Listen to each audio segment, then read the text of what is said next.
Hey guys, Tyler here, bringing you the second episode of Multiverse Models, where we are continuing on with the Rusty Machete. Or, I'm sorry, Trusty Machete. Blech.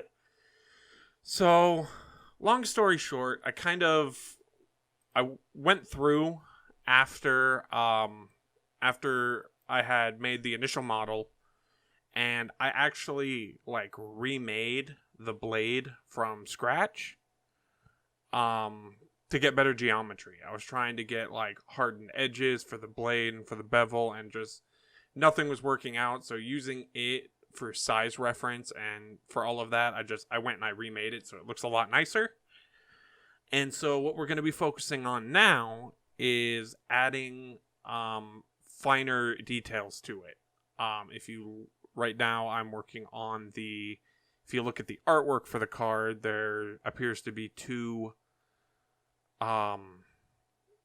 wrappings around the base of the blade.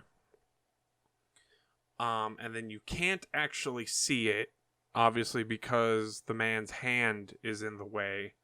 But I assume that there would be some kind of wrapping on the hilt, so I end up doing some wraps for that. Right now, this is me just getting this first wrap all lined up, because I want it to be relatively snug to the blade. I believe, like I had said on the first episode of this, where I first started this, I'm still learning Blender, and I have an idea. Or I know how to do 3D modeling. That's what I went to school for. It's what it's what I've got my degree in. But I'm still learning Blender. So I apologize. You're going to see a lot of things that I end up trying and they end up not working. So I end up coming back to them later. This video is actually two videos spliced together, and you're able to see the kind of where that splice point is. It's towards the end. Because during this first part, after I get all of the wrapping and everything done, my next plan is I want to get scratches and stuff put onto the blade. Because, it's your trusty machete. It's not brand new. You've had it for a while. It's gonna have nicks. It's gonna have scratches. It's not gonna be nice and pretty. And my cat is meowing, and I can hear him in the other room. And I do hard surface modeling like this. Hard surface is primarily my thing. So sculpting and doing organic stuff, I want to get better at, but getting better means that I'm not that great at it. So there's a portion of this where I'm messing around with these sculpt tools a lot, and I don't end up doing anything with it. And I was just that. See, now I'm all right, we're gonna lower this. I end up working with the sculpting tools, and I couldn't get it working, and so I was just you know what? I'm gonna leave it at that. I'll do the rest in texturing, and I'm not going to bother with it. And then I had shown it to a teacher of mine, and he goes, "Hey, it's looking great. Are you going to do any of the nicks or anything that are in the blade?" And so then I was okay, I guess I need to do that. So I end up coming in through on a second part that I, spliced into this. Also, here, let me see, because right now, yep, after making one bandage that wraps, or one wrapping that goes around it, why waste all that time and do a second one when I can just copy paste and just rearrange this one? Which is what I did. I made the one, and now I've got this other one where I'm just I'm going to get everything lined up where I want it to go, and then I'm going to get it sized. But yeah, so I ended up doing a second shorter session where I figured out some of the issues I was having the first time around, and was able to get something that actually looked more worn and weathered. And so we'll get to that. So right now you can see that the wraps are kind of going into each other. So I kind of make this one bigger. make that one a little bit bigger so it's got some depth to it. But then I go through on the bottom one and I fix the scaling so that, I fix the scaling towards the back because that's the primary issue. But right now I just want it to look like that bottom wrap is on top of that top wrap. And so I have to basically go through here again and realign everything. I want to say this first part, we're watching it at 300% speed, and I probably could have sped it up even faster. But I like to talk about my process, and I think this is pretty good. So yeah, see, it's sticking out a lot. So now I can go and move it in towards the wrap as opposed to moving it towards the blade. And I'm basically I'm turning on the X-ray so I can get both sides, and then moving out of the side perspective view. I ended up being really happy with how all the wraps for this turned out. I kind of wish, looking back now, that I had done more on the handle, but all things considered, I'm really happy with how this bit at least turned out, because I end up combining them together to into one object. And then I go along there, I kind of move those in a little bit. Then I realize that needs to come out a little bit. There we go. We got the nice wrapping. And here I am changing the name, lower wrap and upper wrap, and then I was just like, well, what if can I just combine these? Would that be easier? I was having some issues with my camera. I end up figuring out what that is later too. I was just like, yeah, join. So now they're one thing, and I just call it wrap. And then I end up parenting everything to the blade, so that if I need to move anything around or I play around with like rotation, yep, see? Now it's set up that if I rotate the blade, the handle and the wraps will go with it. So I was like, okay, let's make this smooth. And I was like, oh, so now I need to go through, and I end up adding edge loops to help the wrap hold its shape. Because what I ended up doing mostly, like, because I ended up doing with these what I did with the blade off screen and what I did with the handle off screen is I go and add a subsurface divider, which smooths things out, and it adds, and so this is me thinking like, will this help? Spoiler alert, it does not. And then I realized what it was that I was missing, and I needed to put those there. So doing the subsurface division adds more geometry for me to work with. That's what I end up having to do later. I end up having to really, see, that looks real nice. I end up having to, I'm checking to make sure it's still recording.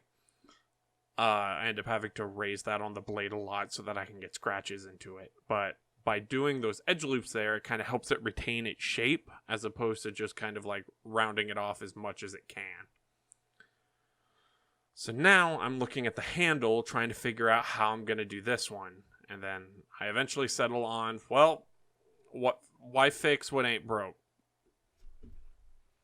So while this goes on, because this is, again, more of just what I did with the blade wrap, I'll talk about what I did to the blade itself. So I ended up, like I said, just fully remodeling it from the ground up, just so that edges lined up better with the, one sec. There it is. Edges lined up, like, so you've got the bevel. So I wanted to make sure that that lined up with where it's supposed to be and where the edge is supposed to be. And just, I had made a bunch of mistakes trying to get hard edges on the original one. And I didn't know. And honestly, I tried to fix it. And it just came down to the fastest way to fix it is literally, or was literally, start from scratch. And so I did. Well, I guess it's not really starting from scratch. Because I used the other, like the one that I ended up deleting, like the first one that I did, as a base. So I didn't have to worry about proportions and scaling or anything, because I was still happy about that. But I was really happy with how the new blade came out. Because the bevel is all along one line, as opposed to the way that it was on the last one. It was just like, it would get to the top and then it would jut hard to the cutting edge, which I really didn't want it to do. Yeah, see, I'm just doing the, because I want to say I even just copy paste this thing like 4 times. See, yep, and then I do another one that's going the other way. But I think I get these ones lined up and fixed first. So I get the new geometry on the blade. It looks a lot nicer, and then it makes it easier to where the actual like hard edges are, like on that bevel, and there's a bit towards the top that cuts out towards the cutting edge from the bevel, that are just, they're hard edges. So I was able to add a bunch of geometry to work with and then make those creased so that, as you can see, they're more distinct and you can see them better. I ended up trying a bunch of different things with this, and I ended up just like, what if I put one of these here and another one here and that one there and one there, and I ended up deleting like 3 of those. I think I only have, I was like, that looks like a lot. More camera issues. Great. I was like, yep, I ended up deleting all of them and just doing the one. I guess I wish I had done more. I wish I had taken the time to do more. But all things considered, because I figure it's Zendikar. It's not like they're working with what they got, and they just need it's your trusty Machete. Maybe some of the wrapping has fallen off, but you still got some of these bands on there. Maybe it's tape.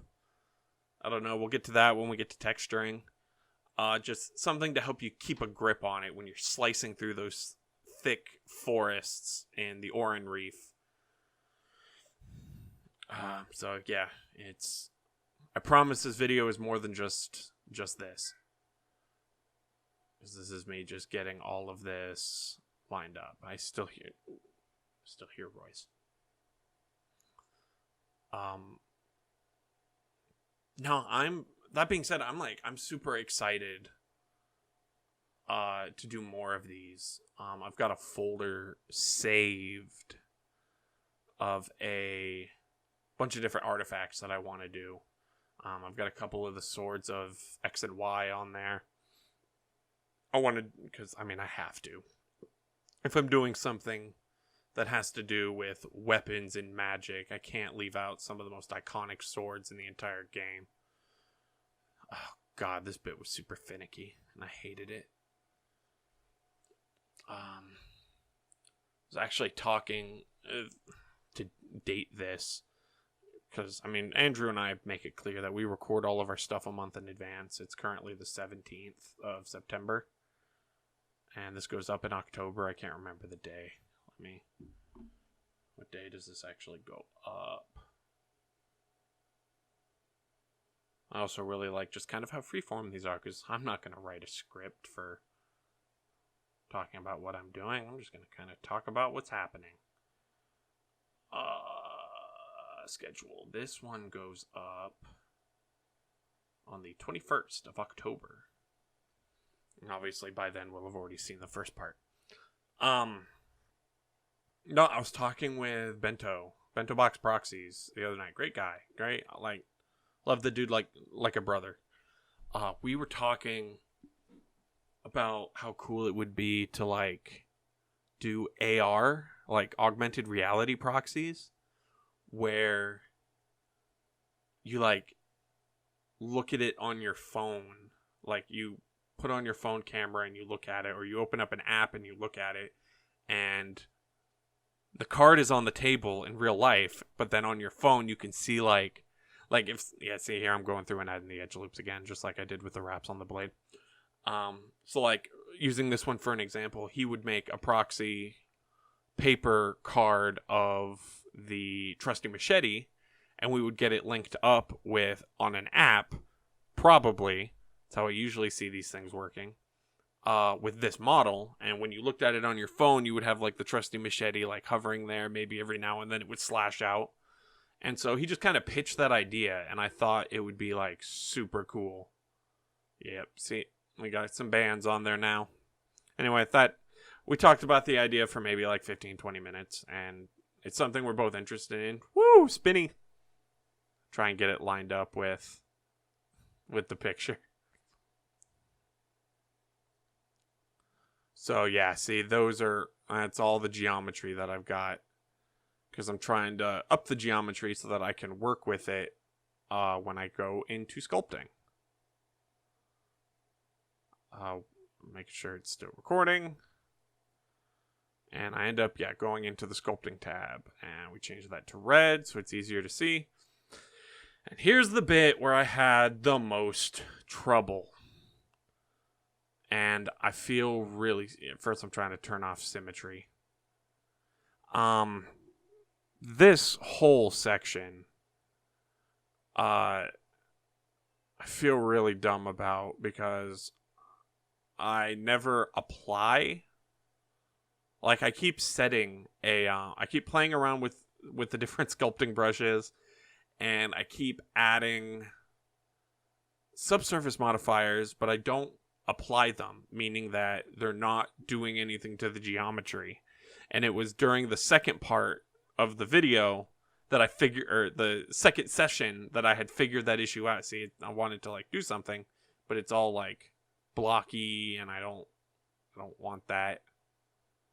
I can't figure it out. I end up getting really mad with the blade at some point and just going onto the handle. That's me going, how do I make it go in? Yep, see, I add subsurface, and it's not really doing what I want it to do. Oh, this is the most... It's like, well, still trying to figure out how to make it go in. And that's when I figured out addition and subtraction. Any long pauses are me pulling out my phone and Googling stuff to try and figure out what's going on. I'm just like,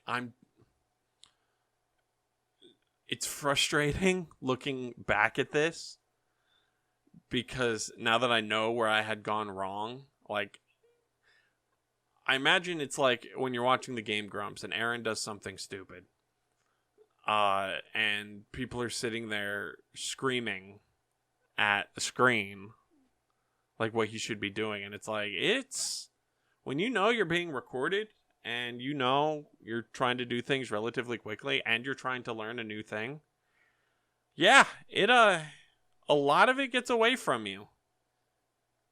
So yeah, at that point I was just like, screw it. Just trying to figure it out.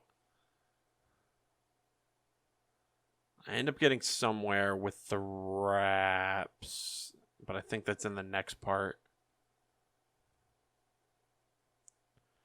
Because eventually what I do is I straight up, I think I'm getting to that now, where I just kind of give up on sculpting for now.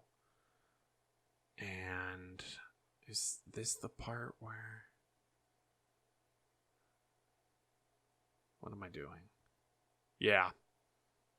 So what I'm now looking for is, I figure I'm just going to make, rather than putting in the scratches, or rather sculpting in the scratches,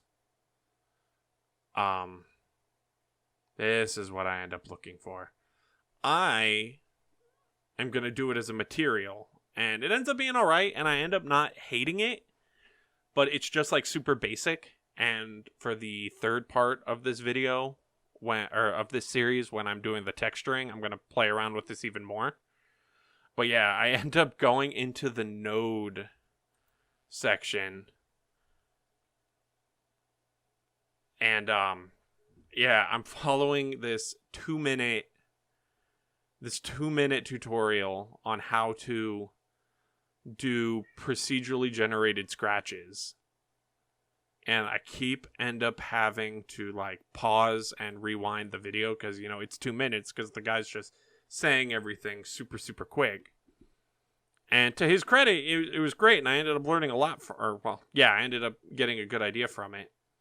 And so I just end up making a bunch of these nodes. Some of them I know nothing about. But end up following his tutorial and plugging things together to get these procedurally generated scratches. And like I said, it does a cool job of making, I mean, you know, it makes it look like a rusty old machete. And at first I was like kind of happy with it. I was like, okay, yeah, that works for now. When I'm doing the UV unwrapping and the texturing, you know, I'll be able to do more with it.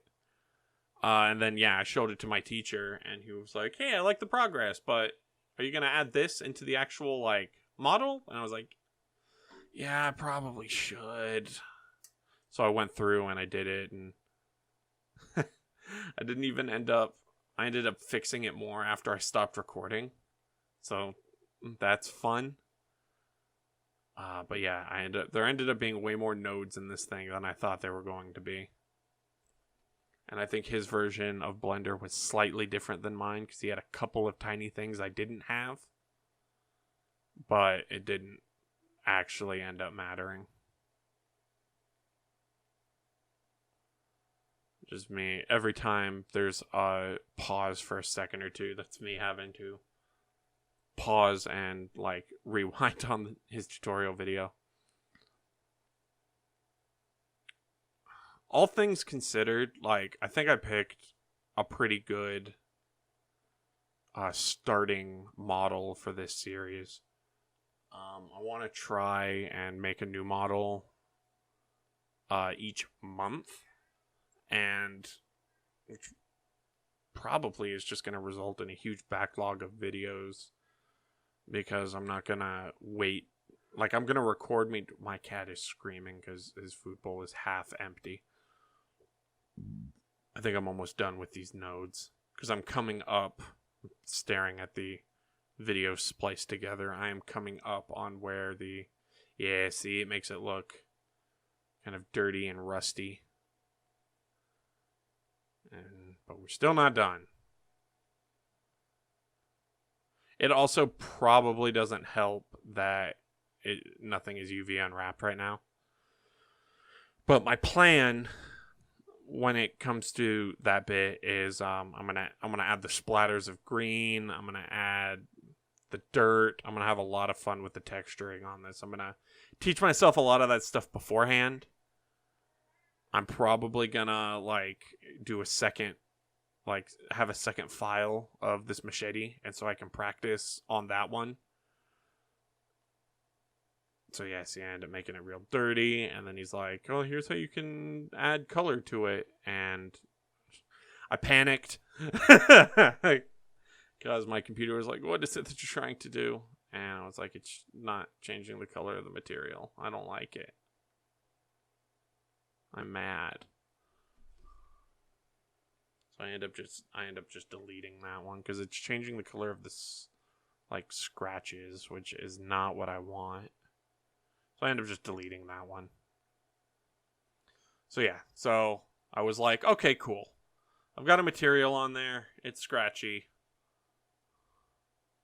It makes it look dirty and rusty, and it's real basic, but I can mess around with it later. And then I was going to call it there. And then we're now in the second video, which is much shorter, where I was like, okay, we're going to get the nicks added into this. So I ended up, yeah, just going up and down the length, kind of trying to get an idea of, I'm probably going to fix any of the issues that I have like that, where it's just like the sharp edges on the inside of there. But yeah, just kind of going up and down randomly and looking for spots where, like, this thing would conceivably get nicked. I end up putting some on the back. I was really happy with how the nicks turned out. I ended up putting some along the back too, just because. Yeah, I ended up like kind of building those up a little bit. Just like the idea that the guy's using it as like a hammer, because it's your trusty machete, so you're using it. It's your multi-tool. Don't use a machete as a multi-tool unless it's specific for that. So you going around, you get little chips sticking out of the blade here and there. I was super happy with how those turned out. And then I was like, the back looks a little too perfectly uniform. So let's add some chips there. This thing's been rocked around a little bit. This is probably my favorite bit of the entire video.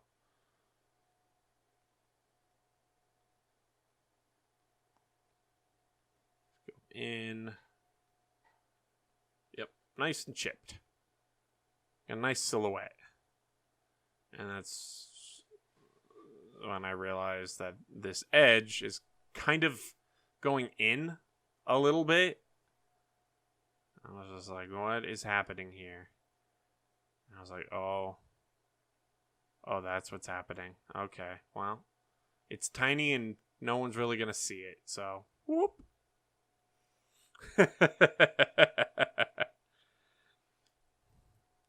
So I've got the nicks in. And so my next bit is, I was like, well, can I just do this to add like the holes in at the top?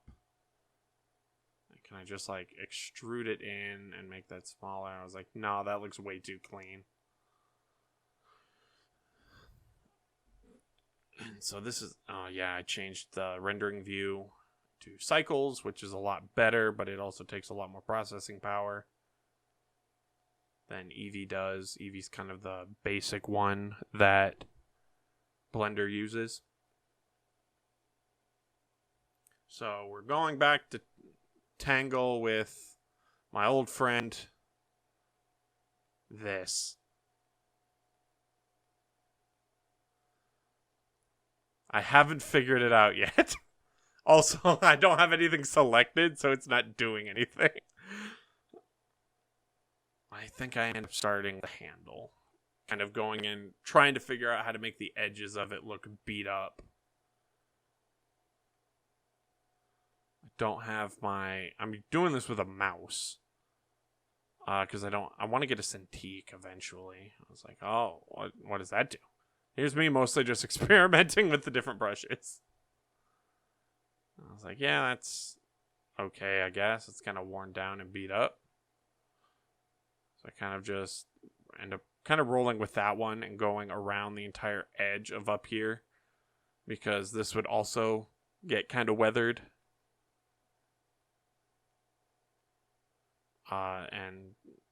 Weathered and broken alongside the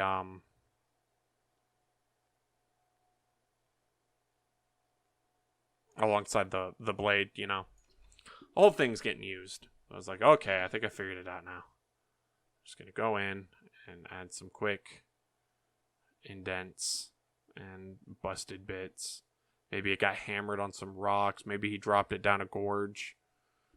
Maybe he had to pull it out of a hydra. You don't know what this man's been up to. Or woman. I've seen a lot of the heroes that are on.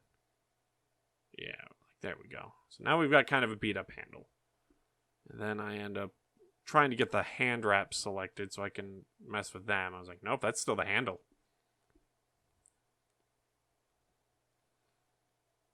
So I end up going to, so I was like, okay, now I'm messing with it.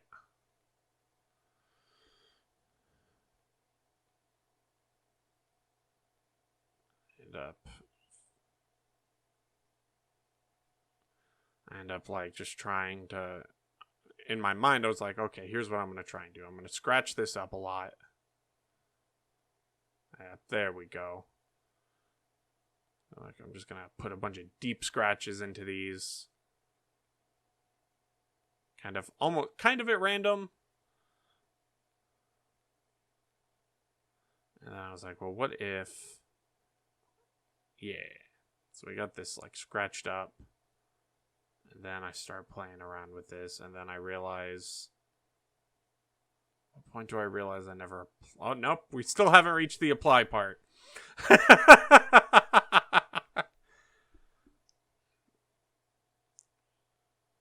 Oh, come on, buddy. You're almost there. You almost had it.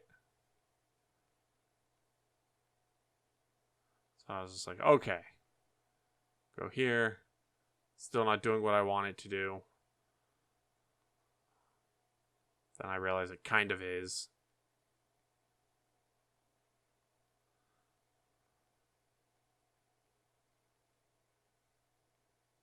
So I end up just doing these like really big scratches and junk into it. But I don't even think I end up keeping those. Like I said, a lot of this is experimentation. Me just trying to get an idea for my tools.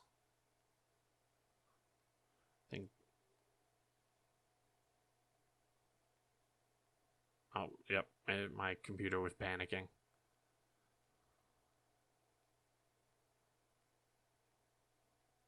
I think I'm Googling more things here.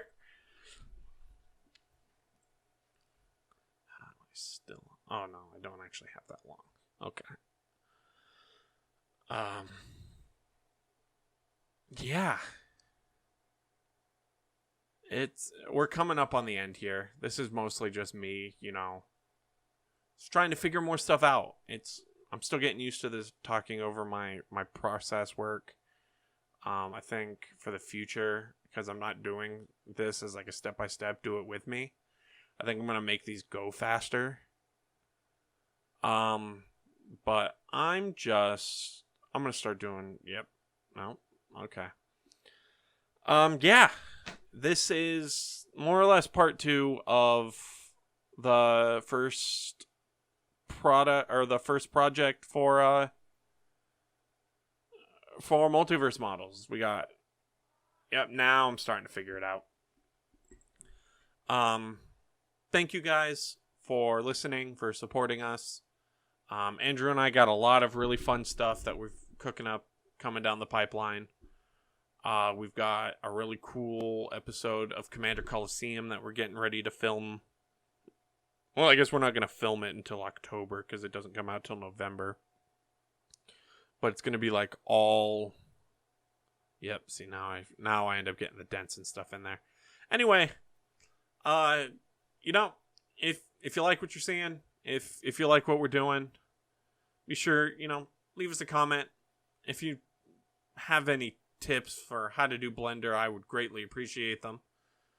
But yeah, leave us a comment, shoot us a like, maybe subscribe, and ring that little bell so that you never miss when we upload. Thanks for listening. Peace.